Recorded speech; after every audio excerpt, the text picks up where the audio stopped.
자, 오늘 본문은 3편 그 위에 보니까 그렇게 나와 있어요. 다윗이 그의 아들 압살롬을 피할 때에 지은 시다, 이렇게 나와 있어요. 다윗 왕이 나이가 들자 왕권을 넘보는 반역의 무리들이 있었어요. 그리고 반란 사건이 압살롬을 중심으로 일어납니다. 그때 다윗 왕은 신발도 신지 못한 채 도망했다고 그래요. 그렇지만 다윗은 도망하면서도 간절히 기도했습니다. 그 기도가 오늘 본문의 말씀이에요. 우리가 1절, 2절을 함께 봉독합니다. 1절, 2절 함께 봉독합니다. 여호와여, 나의 대적이 어찌 그리 많은지요. 일어나 나를 치는 자가 많으니이다. 많은 사람이 나를 대적하여 말하기를 그는 하나님께 구원을 받지 못한다 하나이다.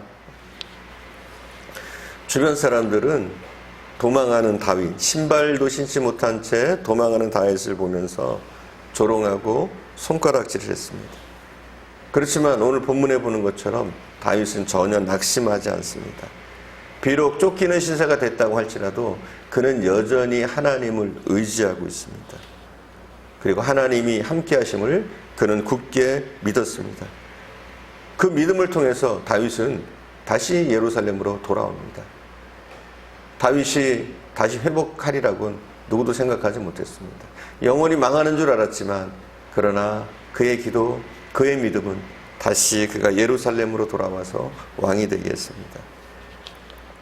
하나님을 의지하고 하나님을 믿고 하나님을 신뢰하면서 동행하는 사람은 결코 망하지 않습니다. 우리도 살면서 어려움을 겪습니다. 생각지 못한 사고가 일어나고 정말 생각지도 못했던 일들이 일어날 때가 많습니다. 배신당할 때도 있고 또 문제가 터져서 수습하지 못하는 경우가 생길 때도 있습니다. 그렇다고 해서 불안해하거나 절망할 필요는 없습니다. 그럴 때일수록 우리는 다윗처럼 하나님께 나가면 됩니다. 하나님께 나가서 담대히 부르짖어 기도하십시오. 하나님은 기도하는 자에게 반드시 응답하시고 구원하시고 축복을 허락하시는 줄 믿습니다. 우리가 3절과 4절을 함께 봉독합니다. 3절 4절. 여호와여, 주는 나의 방패시요 나의 영광이시요 나의 머리를 드시는 자니이다. 내가 나의 목소리로 여호와께 부르짖으니 그의 성산에서 응답하시는도다. 셀라. 자, 다윗은 그런 고백을 합니다. 하나님은 나의 방패다. 방패는 뭡니까?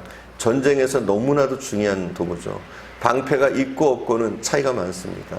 방패가 있을 때 창과 활로부터 또 칼로부터 자신의 몸을 보호할 수가 있습니다. 하지만 방패가 없는 사람은 그냥 당하고 죽고 마는 것이죠. 다윗은 그래서 하나님은 우리의 방패다, 나의 방패다, 이렇게 고백하고 있습니다. 하나님은 저와 여러분의 방패신 줄 믿습니다. 우리의 모든 환난, 어려움, 고통으로부터 우리를 지켜주는 줄 믿습니다. 어떤 위험에서도 하나님은 우리를 지켜주실 것을 믿습니다. 사랑하는 여러분, 하나님을 여러분 방패 삼으시기 바랍니다. 또 하나님은 우리의 머리를 드시는 자다, 이렇게 얘기합니다. 지금 다윗은 낮춰졌어요. 왕이었던 사람이 신발도 신지 못한 채 도망 나오는 신세가 됐어요. 얼마나 그가 초라하고 또 자괴감이 느껴지겠습니까? 그러나 다윗은 그런 고백을 합니다. 하나님은 나의 머리를 드시는 자다. 우리도 마찬가지예요. 절망할 때 있습니다. 내가 왜 이렇게 연약하지? 내가 왜 이렇게 낮춰졌지? 내가 왜 이렇게 사람들에게 고개를 못 들게 됐지? 이렇게 생각할 때가 있습니다. 하지만 분명한 것은 하나님은 우리의 머리를 들게 하실 겁니다.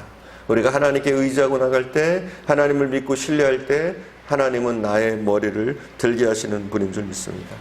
고난과 수치 가운데도 어려움 가운데도 하나님을 의지하시기 바랍니다. 특별히 의지하시면서 기도하시기 바랍니다. 하나님은 간절히 기도하는 자의 간구를 들어주시는 줄 믿습니다. 우리가 여러 가지 기도가 있지만 사실은 부르짖는 기도처럼 능력 있는 기도는 없어요. 물론 때로는 우리가 묵상 기도도 필요합니다. 작은 소리 내어 하는 기도도 필요합니다. 하지만 부르짖어 기도하는 것만큼 능력 있는 기도는 없어요. 그리고 우리가 간절하게 되면 나도 모르게 부르짖게 됩니다. 다윗 왕은 반란군에 쫓기는 상황 가운데서도 큰 소리로 부르짖어서 기도했습니다. 반란군이 쫓아오고 있어요. 소곤소곤하게 기도해도 이게 불안할 텐데 그는 큰 소리로 반란군이 듣건 듣지 않건 상관하지 않고 그는 큰 소리로 기도했습니다. 그리고 그의 울분과 원통함과 괴로움을 사람에게 토로하는 것이 아니라 하나님께 토로했습니다.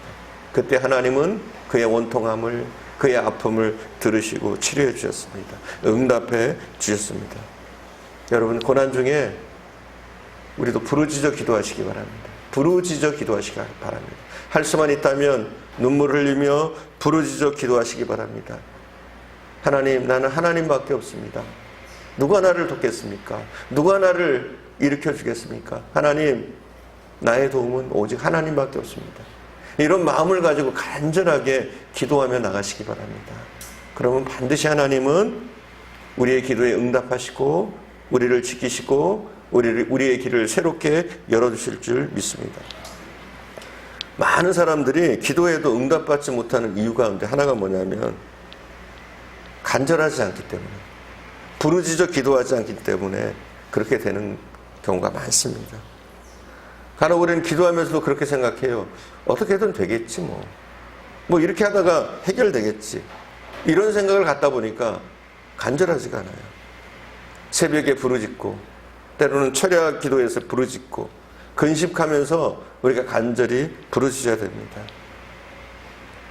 문제를 해결하지 못하고 절망하기보다는 더욱더 하나님 앞에 부르짖기 바랍니다. 그러면 하나님은 응답하셔요. 예수님께서는 누가복음 18장 2절에서 7절에서 불의한 재판관의 비유를 말씀하십니다. 불의한 재판관과 과부의 비유. 한 과부가 재판관에게 자기의 아픔을, 자기의 고통을, 자기가 당하는 이 불의를 갚아달라고 불의한 재판관에게 찾아옵니다. 그러나 불의한 재판관은 처음엔 듣지 않아요. 하지만 과부가 매일 찾아오는 거예요. 매일 찾아와서 간청하니까 너무 귀찮아질까봐, 이러다가 내가 더 괴로워지지, 그런 마음으로 과부의 간청을 들어주게 됩니다. 주님은 이 비유를 들면서 그렇게 말씀하십니다. 이 불의한 재판관도 과부가 계속해서 간청하는 것을 들어줬는데 하늘에 계신 너희 아버지가 사랑하는 너희들의 그 간구를, 간청을 들어주지 않겠느냐? 이렇게 말씀하십니다. 그렇습니다. 부르짖어 기도하면, 간절한 마음으로 하나님 앞에 나가면 하나님은 들어주십니다. 그런데 우리의 기도가 응답받지 못하는 이유가 뭐냐? 우리는 기도를 멈춰버려요, 하다가. 우리가 정말 간절하다면 우리의 기도는 언제까지 계속돼야 되느냐? 응답될 때까지 계속되어져야 돼요. 그럼 반드시 응답하십니다. 근데 우리는 중도에 포기합니다. 기도하다가 맙니다. 그러니까 문제는 해결되지 않고 고통은 가중되어집니다. 5세기에 콘스탄티노플의 대족이었던 크리소스토무스는 이렇게 얘기해요. 기도는 축복의 어머니다. 기도가 축복의 어머니래요. 맞습니다. 기도는 축복의 어머니입니다. 우리가 기도하지 않아서 축복받지 못하는 것이지, 우리가 기도하는 순간부터 이미 하나님은 우리에게 축복의 일들을 시작하고 계신 줄 믿습니다. 우리가 기도하는 순간 하나님의 역사는 시작됩니다. 미국의 존 호킨스 대학의 유명한 소아신경외과 의사였던 벤 카슨이라는 사람은 책을 써서 많은 사람들에게 희망과 용기를 줬는데, 그의 책 가운데 기도에 대해서 이렇게 얘기하고 있어요. 기도는 정신적, 육체적, 경제적, 정서적, 영적인 문제를 해결하는데 최상의 능력이 있다. 이렇게 얘기합니다. 그러니까 한마디로 얘기해서 기도는 모든 걸 해결할 수 있다는 거예요. 우리의 정신적인 문제, 육체적인 문제, 경제적인 문제, 정서적인 문제, 영적인 문제, 그 어떤 문제라도 해결할 수 있는 능력이 기도에 있다는 거예요. 그리고 이 벤 칸슬이라는 사람은 자기는 그 기도의 능력들을 체험했다는 거예요. 본인이 기도하면서 깜짝깜짝 놀란다는 거예요. 정말 자기의 기도가 이루어지는 것을 보고, 정말 이루어지지 않을 것 같았던 일들이 기도를 통해서 해결되는 것을 보고 그는 깜짝깜짝 놀라기 때문에 매일 기도하지 않을 수 없다는 거예요. 그렇습니다. 기도하지 않은 사람, 기도의 응답을 받아보지 않은 사람은 기도의 맛을 몰라요.